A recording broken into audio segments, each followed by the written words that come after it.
Okay, so I'm working on this 1993 NSM Firebird 2 jukebox.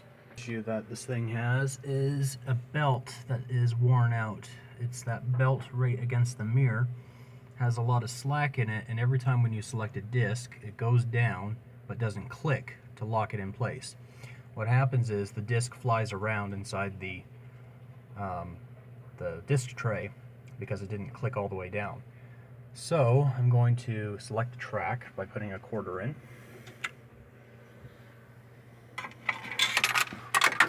And this will tell me whether or not if I need to replace the belt. So I'm going to play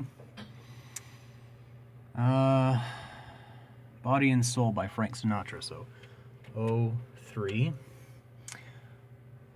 10.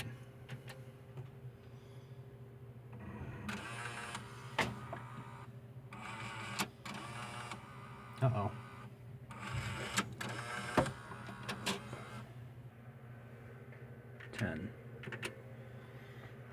It should take out the Frank Sinatra disc, and it doesn't. So they're not in order. And that's what happens. And now it's jammed, because that belt is worn out. So I need to replace the belt, which is all the way the heck up there. Oh, what fun.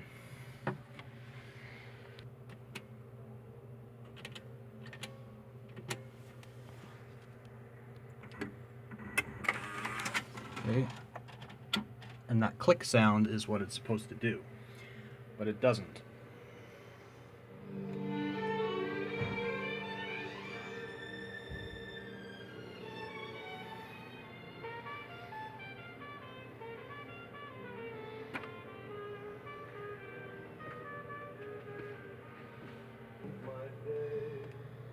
So at least we know what's wrong with the thing. It's just an old belt that's all dried up and it's unable to move. And these bulbs don't work, so I gotta change them and hopefully get them working again. I hope that they're just burned out and that's it. Here's one thing you don't want to have happen to a jukebox. When the CD carrier gets jammed, it rips all of these CDs out of their respective places, leaving a very unhappy technician to have to put each and every single album back in order. And each side has 50 discs. 50 discs, and you gotta pull them out like this, and then you gotta line them up 27 to 27, ever so slightly, and hope that it doesn't fall back on the shelf below it. This is the most stupidest design I have ever seen in my life. I am trying like hell to put this in without losing my patience. There it goes again. I didn't realize how much mouse poop was inside this thing. This jukebox was used before it came here, and I can clearly see mouse poop down inside there. You can't really see it on camera, but there it is. Yep, there's mouse poop. When people have electronics that they no longer want anymore, they usually donate them to me, just to keep them out of the landfill. This is an Epson Perfection photo scanner. I have about 6 of these laying around. You know, we live in such a disposable world that the use for just a flatbed scanner is pointless. Everything is all in one in a printer now. So I thought, you know, the scanner works just about the same way as a jukebox. You have the image scanner right there that goes along this glass. It's driven by the exact same belt used in a jukebox. So I'm going to rip the belt out and put it in the jukebox. Now I'm going to see if I can test the scanner out, because if it still works, then I'm not going to, you know, just sacrifice a perfectly good scanner for just a belt. I might have a scanner laying around that no longer works. That's what I'm going to do. I love recycling. It's awesome. So this job took about 3 hours to do. I had to get the belt out and replace it because it was cracked and just not looking the greatest. I also found a lot of food up inside the upper portion of the jukebox, which happened to be um, chocolate from mice. This is what I pulled out, and there's no doubt in my mind that this is chocolate. Not only that, but it was so dirty inside that I had to use some oil to lubricate everything. Now everything moves smoothly and works flawlessly. Okay, so I'm now going to demonstrate how this works. So basically, take a credit, which is just a quarter, or a loonie. You stick it in. Goes in the coin holder. And now you have, I think, 2 credits, is there? No, you get 1. So I'm going to select 0, 1, 0, 3. That click sound is supposed to happen to let you know that the disc is locked in. If it didn't make that click sound, it would go flying all over the place. Okay, now I'm going to stop it. And once it's done, it loads the disc back in its respective place.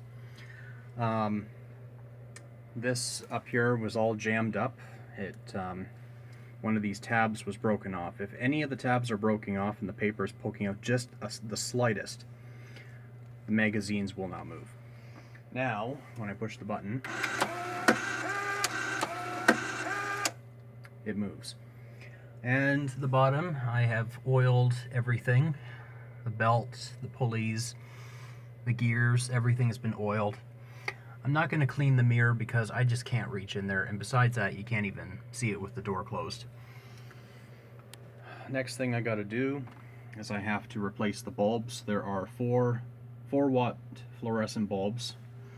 One up here, one over there. There's a white fluorescent bulb, which is I think 8 watts right here, and another one right here that has the colored paper going around it. This is what makes the beautiful color textures. A lot of them, unfortunately, have not fared too well. When one bulb burns out, it causes almost like an overload, and you get very hot bulbs, and yeah. So I got to replace these. I don't know if I'll be able to find any of these, but a little bit of Googling, I might come up with something. Maybe I can make my own. And there are 2 more 4-watt fluorescent bulbs down here. There also used to be lights that would go along here. It would be a long strip of multicolored lights, and unfortunately those are missing. They would slide up in the bottom, right in that slot there, and it would light up this entire plastic frame. So those are long gone, but I think the main objective right now is to get this glass to light up. Okay, so this is the finished product. Ended up replacing just 2 bulbs. I did order 4 little bulbs that would go around the edges here. Unfortunately, every time when I put a bulb in, it would just burn out. So rather than buying new sets of fuses, which are almost impossible for me to get for this thing, I think just the 2 lights are fine. As long as the people can read the albums, that's fine. So it is working though.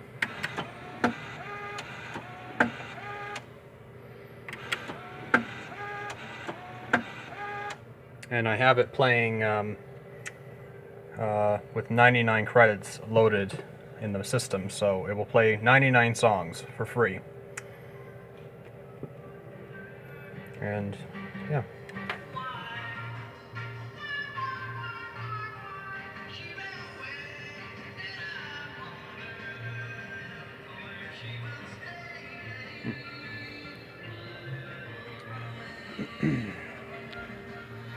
Just so you can get the idea of how big this shelf is.